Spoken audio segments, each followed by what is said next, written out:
My brothers and sisters, good afternoon. It is said that the greatest of all is what? Love. Very good. The greatest of all is love. Indeed, because in the gospel today, we heard our Lord Jesus talking about the greatest commandments. And this greatest commandments is about love. So where there is love, there is the greatest. That's why if you have love, you are the greatest. So the first greatest commandment is you shall love the Lord your God with all your heart, with all your soul, and with all your mind. Now, the second is like it. You shall love your neighbor as yourself. Now, what is the meaning? So we go to the first greatest commandment. What is the meaning of loving God with all your heart? Not only that, the second is loving God with all your soul. Anong ibig sabihin nun? Loving God with all your mind. Buong puso. Paano yun? Buong kaluluwa. Ano ba? Buong pag-iisip, ng buong isip.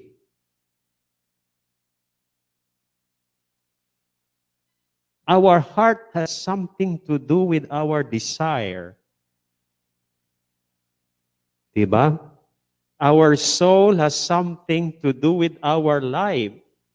Because we have life because of our soul.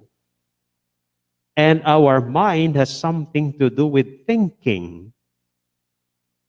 So, we can say that we love God with all our heart when we always desire to love God. Ganun bang nangyayari sa buhay natin? Talagang lagi ba nating ninanais na mahalin si Lord? So we always desire to love God. We love God with all our soul when we always live to love God. Nabubuhay tayong laging nagmamahal sa Diyos. And we love God with all our mind when we always think of loving God. Maliwanag na ba yun? So we love God with all our heart, with all our soul, and with all our mind. When we always desire to love God, we always live to love God, and we always think of loving God. Or maybe to make it more clearer, we love God with all our heart because loving has something, if you love God, you do His will. Di ba? Ginagawa mo yung kanyang kalooban. So, loving God with all our heart would mean that in our every desire, we do the will of God. Na sa bawat pagnanais natin, pagnanais ba yun? Ay talagang yun ay pagtupad sa kalooban ng Diyos. Our desire is always we make sure that our every desire is doing the will of God. We love God with all our soul when we make sure that our everyday life is doing the will of God. Or in our everyday life, we do the will of God. And we love God with all our mind when we make sure that our every thinking is doing the will of God. Ang hirap naman yata lahat yun, ano? It's very hard to love God that way. To love God with all your heart, with all your soul, and with all your mind. Kaya greatest nga greatest commandment dahil mahirap. But try to think about that. Isipin ba ninyo, lahat ba ng pagnanais ninyo ay talagang sa pagnanais ninyo ay tinupad ninyo ang kalooban ng Diyos? Sa pang-araw-araw niyong buhay, tinutupad ba talaga ninyo ang kalooban ng Diyos? Sa lahat ng pag-iisip ninyo, tinupad ninyo ang kalooban ng Diyos? Kapag ginawa ninyo yan lahat, you really love God with all your heart, with all your soul, and with all your mind. Now, moving forward to the second greatest commandment, what is the meaning of loving God, loving our neighbor as we love ourselves? It can mean that you do to your neighbor what your neighbor would do to you. Di ba? Kung anong gawin mo sa iyong kapwa, ang nais mong gawin, ano ba? Gawin mo sa iyong kapwa, ang nais mong gawin sa iyo. Or in a negative sense, do not do to your neighbor what you do not like your neighbor to do to you. Or in even nobler sense, doing good things to our neighbor which our neighbor cannot do to us. Di ba?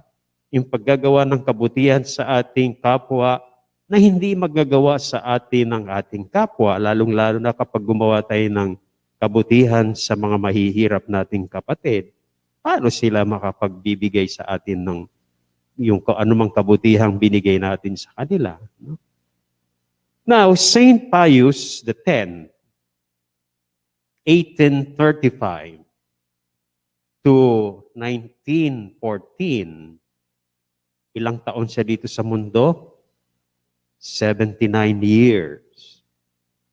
Whose memory we celebrate today, was born in Italy and became Pope.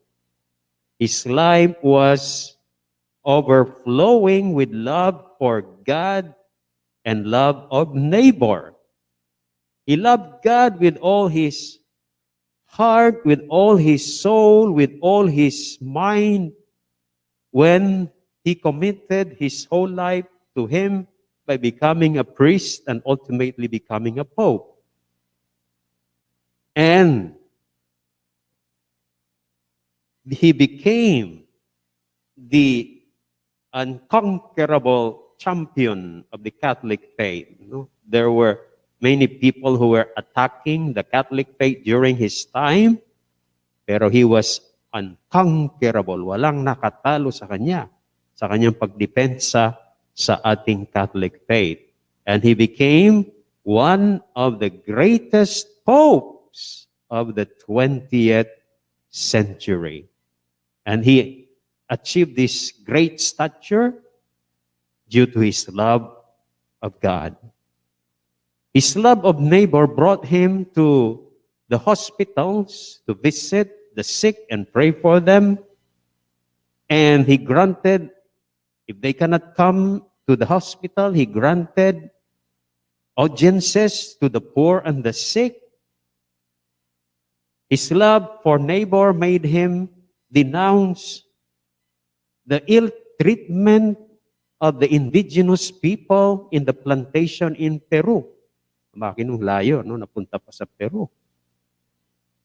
For love of neighbor, he sent relief mission to Messina, Italy, after an earthquake. And for love of neighbor, he sheltered the refugees at his own expense. So, sa kanya na. So, indeed, Saint Pius X had that greatest love of neighbor and of God because he followed the two greatest commandments. So like Saint Pius X, let us live the two greatest commandments, and we too will have the greatest love of all.